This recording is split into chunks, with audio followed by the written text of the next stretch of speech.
आज की ये कहानी एक ब्लाइंड मर्डर की कहानी। एक ऐसी कहानी जिसे पुलिस 4 सालों तक कोशिश करती है सॉल्व करने की, लेकिन 4 साल की तमाम कोशिशों के बावजूद पुलिस के हाथ कुछ नहीं लगता। 4 साल के बाद भी जो इस केस में रिजल्ट आता वो 0 होता। लेकिन 4 साल के बाद जब इस केस की री इन्वेस्टिगेशन की जाती, पुलिस की कोशिश रंग लाती और कातिल पकड़ा जाता है। लेकिन इस बार भी पुलिस को एक और चुनौती का सामना करना पड़ता है। वो ये कि कातिल ने कत्ल तो कबूल कर लिया था, लेकिन जो इसके पीछे की वजह उसने बताई थी, मोटिव ऑफ मर्डर, वो पुलिस को हजम नहीं हो रहा था। कि कत्ल के पीछे की वजह जो है वो एक ऐसी वजह सामने आ रही थी जिस वजह से इस तरीके का मामला होना मुश्किल है। लेकिन इसके बाद जब पुलिसिया अंदाज में पुलिस पूछताछ करती तो इसके पीछे की असली कहानी और असली चेहरा सामने आता है। कहानी झारखंड के रांची से। झारखंड के रांची में एक गुरु नानक पब्लिक स्कूल है, जिस स्कूल में एक टीचर जो कि केमिस्ट्री के टीचर होते हैं, जिनका नाम शिव प्रसाद होता है। शिव प्रसाद डेली रूटीन के हिसाब से स्कूल जाते और स्कूल के अलावा भी उस इलाके में कई कोचिंग सेंटर में वो कोचिंग भी दिया करते थे। जब वो स्कूल से आते हैं तो एक नदी का पुल पड़ता है, जिस पुल पे अचानक कुछ शूटर्स आते हैं और वो शिव प्रसाद के ऊपर गोली फायर करते हैं, जिसके बाद शिव प्रसाद की मौत हो जाती। 4 साल तक पुलिस इस केस की तफ्तीश करती, अलग अलग अंदाज में अखबारों में इश्तिहार देती, इनाम रखती और मोबाइल सर्विलांस टीम को भी एक्टिव कर देती कि कोई भी इस तरीके का मामला जिस पे शक हो उसे गिरफ्तार किया जा सके। लेकिन तमाम कोशिशों के बावजूद 4 साल तक इस केस में कोई भी रिजल्ट सामने नहीं आता। लेकिन 4 साल के बाद उस इलाके में एक नए एसएसपी का अपॉइंटमेंट होता है। नए एसपी की ड्यूटी वहां पर लगती है। जैसे ही नए एसपी के बारे में शिव प्रसाद के माता पिता को पता चलता है, वो दोबारा से उस एसपी के पास जाते हैं और ये गुहार लगाते हैं कि उनके बेटे शिव प्रसाद के केस को सॉल्व किया जाए, उसके मुजरिम को सजा दिलाई जाए।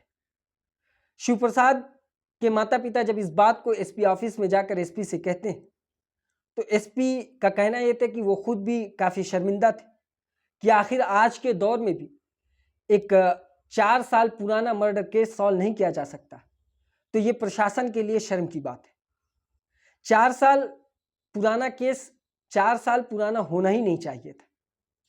उसकी वजह ये थी, आज के दौर का मामला ये था कि जब भी पुराने दौर में कोई इस तरीके का मामला होता तो उसमें ना तो पुलिस के पास कोई सर्विलांस ऑप्शन होता और ना कोई भी जो टेक्निकल आज पुलिस प्रशासन या अलग अलग फील्ड में जो टीमें वो यूज़ करती हैं उसका इस्तेमाल तब मुमकिन नहीं था। इस वजह से काफ़ी मुजरिम बच भी जाया करते थे।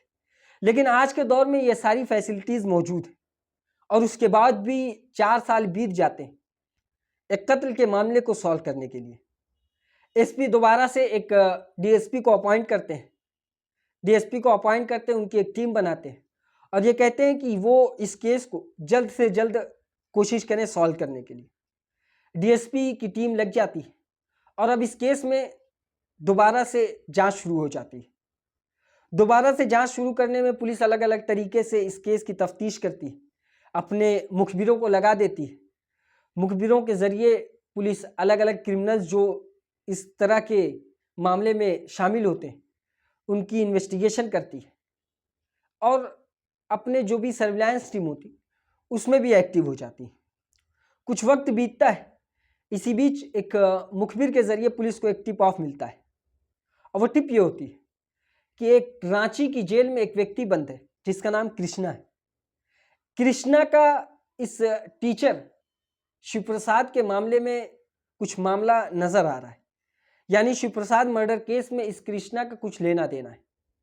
पुलिस की टीम को जैसे ही ये पता चलता है, पुलिस की टीम उसे रिमांड पर लेती है और रिमांड पर लेने के बाद अब पुलिस उससे पूछताछ करती है। पूछताछ में जिस तरीके से नॉर्मल मुजरिम जो भी होते हैं वो इनकार करते हैं शुरुआती हर उस चीज़ से, लेकिन जब पुलिस सख्ती बरतती है तो वो कबूल भी करते हैं अगर वो मुजरिम होते हैं। उसी तरह से कृष्णा से भी जब पूछताछ की जा रही थी, पहले वो हिला हवाली करता है, इधर की बात उधर करता है। लेकिन जब पुलिस वाले उससे सख्ती से पेश आते हैं तो वो इस कत्ल को करने को कबूल कर लेता है। वो कहता है कि हाँ, उसी ने शिव प्रसाद का कत्ल किया और कत्ल के लिए उसने 2 शूटर्स को हायर किया था। वो उन 2 शूटर्स का नाम भी बताता है। और उसके बाद फिर अब पुलिस पूछती है कि इसके पीछे की वजह क्या थी। वो वजह बताता है कि असल में रांची में ही एक कोचिंग सेंटर है, जिस कोचिंग सेंटर में शिव प्रसाद पढ़ाया करता था। उसी कोचिंग में मैं भी काम किया करता था और मेरी उससे ये दुश्मनी थी कि मेरे बीच और उसके बीच जो मामला था वो सही नहीं चल रहा था। हम दोनों के बीच झगड़ा था, यानी वो मुझसे कायदे से बात नहीं किया करते थे। इसी वजह से मैंने उनका कत्ल कर दिया। पुलिस को ये सुनने के बाद ये महसूस हुआ कि आखिर ये क्या वजह हो सकती है एक व्यक्ति जो कि टीचर है और उसका कत्ल कर दिया जाए। और एक ऑफिस में काम करने वाला, उस कोचिंग सेंटर में काम करने वाला, जो कि एक क्रिमिनल माइंडेड है और क्रिमिनल ही बहुत ज़्यादा से ज़्यादा उस कोचिंग सेंटर में उसका काम होगा ऑफिस को संभालना, साफ सफाई करना या फिर ऑफिस बॉय के तौर पर काम करना। और जहाँ एक दूसरी तरफ एक टीचर है, उसका और इसका मामला बातचीत को लेकर कैसा विवाद हो सकता है। पुलिस को ये बात हजम नहीं हो रही थी। पुलिस 3 दिनों तक लगातार इससे पूछताछ करती है। 3 दिनों में पुलिस अपने पुलिसिया अंदाज को भी अपनाती है। जिस तरह से शुरुआती पूछताछ में कृष्णा ये सारी बातों से इनकार कर रहा था, लेकिन बाद में कत्ल तो कबूल कर लिया था। लेकिन ये कबूल करने के बाद 3 दिन और लगातार उससे पूछताछ की जाती है। और अब जब उससे पूछताछ की जा रही थी तो पूछताछ के दौरान पुलिस को कुछ चीज़ें मिलती, जिसके बाद फिर मजबूरन कृष्णा को इसके पीछे की पूरी कहानी सुनाना पड़ा और कत्ल की वजह क्या थी वो सारी चीज़ें पुलिस को बतानी पड़ी। होता ये कि जब 3 दिनों तक लगातार उससे पुलिस पूछताछ कर रही थी तो पूछताछ के दौरान पुलिस उसका 4 साल पुराना जो मोबाइल नंबर था वो भी पूछती है। जब मोबाइल नंबर के बारे में पता चलता है तो पुलिस की टीम इस मोबाइल नंबर की CDR निकालती है। CDR में उस दिन की जो कॉल डिटेल थी, यानी जिस दिन शिव प्रसाद का कत्ल किया गया था, उस दिन की जो डिटेल थी, जब उसको पुलिस चेक करती है तो उसमें एक चीज़ नज़र आती कि इस कृष्णा ने 50 कॉल एक दिन में एक महिला को किया है। पुलिस जैसे ही ये देखती है, पुलिस का दिमाग फौरन खटकता है और अब इस नंबर से रिलेटेड उससे क्वेश्चन किए जाते हैं कि आखिर तुमने एक दिन में 50 कॉल इस महिला को क्यों की, और वो भी उस दिन जिस दिन तुमने शिव प्रसाद का कत्ल करवाया। तो जब इससे रिलेटेड बार बार उससे क्वेश्चन किया जाता है तो वो टूट जाता है। वो अब उस महिला के बारे में भी बताता है और कत्ल के पीछे की जो कहानी होती वो भी सुनाता है। असल में जिस महिला के बारे में पुलिस उससे पूछताछ कर रही थी, उस महिला का नाम श्वेता मलानी था। श्वेता मलानी असल में एक कोचिंग सेंटर की ऑनर थी, वो भी एक टीचर थी और वो उसी कोचिंग सेंटर की टीचर थी जिस कोचिंग सेंटर में शिव प्रसाद पढ़ाया करता था। यानी वो स्कूल के बाद कई कोचिंग सेंटर में पढ़ाया करता था और इस वक्त जिस वक्त उसका कत्ल हुआ उस वक्त वो इसी श्वेता मलानी की कोचिंग सेंटर में पढ़ाया करता था।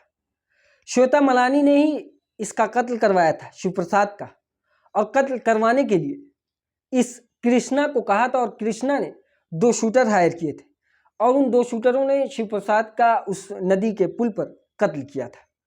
अब इसके पीछे की वजह क्या थी कि आखिर श्वेता मलानी ने शिव प्रसाद का कत्ल क्यों करवाया, तो वो कहानी भी कृष्णा ही बताता है। कहानी उसके पीछे की जो वजह थी वो ये थी कि असल में जो शिव प्रसाद था वो एक उस इलाके का नामी टीचर था। उस टीचर की वजह से काफ़ी बच्चे उस कोचिंग सेंटर में आया करते थे और असल में उस कोचिंग सेंटर में जितने बच्चे पढ़ते थे वो सिर्फ शिव प्रसाद की ही वजह से पढ़ते थे। उनको शिव प्रसाद से ही पढ़ना था। जो श्वेता मलानी थी वो अपने काम के सिलसिले में कुछ दिन के लिए वो खड़गपुर चली जाती हैं, खड़गपुर बंगाल में। इस तरह से जब वो खड़गपुर चली जाती हैं तो उनका कोचिंग सेंटर जो शिव प्रसाद है, शिव प्रसाद चलाने लगता है और इसी बीच उसको एक ख्याल आता है कि वो कोई अपना ब्रांच स्टार्ट करेगा कोचिंग का, और वो ऐसा करता भी कि वो श्वेता मलानी को कोचिंग सेंटर छोड़ देता है और अपना एक कोचिंग सेंटर ऑन करता है जिसमें काफ़ी बच्चे इकट्ठा हो जाते हैं। और कुछ बच्चे जो श्वेता मलानी के कोचिंग सेंटर में पढ़ाई किया करते थे वो भी वहाँ से बदल कर शिव प्रसाद की कोचिंग सेंटर में आकर ज्वाइन हो चुके थे, जिसकी वजह से श्वेता मलानी को काफ़ी गुस्सा आता है और धीरे धीरे इस वजह से श्वेता मलानी का कोचिंग सेंटर कोलैप्स कर जाता है। और यही रंजिश, यही दुश्मनी, यही जो गुस्सा था जिसने श्वेता मलानी को ये कत्ल करवाने पर मजबूर कर दिया। यानी श्वेता मलानी इतना गुस्से में आ चुकी थी कि उसने शिव प्रसाद के कत्ल करने के लिए कृष्णा को कहा और कृष्णा भी इस बात से मान जाता है और कृष्णा ने 2 शूटर्स को हायर किए। और वही 2 शूटर्स जब शिव प्रसाद स्कूल की छुट्टी होने के बाद उस पुल से गुजर रहे थे, अचानक कुछ शूटर आते हैं और वो शिव प्रसाद को कत्ल कर देते हैं। और शूटर्स को जो पैसा दिया गया था वो शुरुआती 50,000 रुपया दिया गया था और काम हो जाने के बाद 50,000 देने का वादा किया गया था। इस तरह से एक नए एसपी का अपॉइंट वहाँ पर उस इलाके में होता है, जिसके बाद जब माँ बाप मिलते हैं तो फिर जब दोबारा से इस केस की रीइन्वेस्टिगेशन की जाती है तो 4 साल बाद इस केस में कातिल भी सामने आता है और कत्ल की जो असली वजह होती है वो भी सामने आ जाती है। ये थी आज की कहानी। इसी तरह की और कहानी सुनने के लिए हमारी इस वीडियो को लाइक करिए, हमारे चैनल को सब्सक्राइब करिए और बेल आइकन को ज़रूर दबाइए।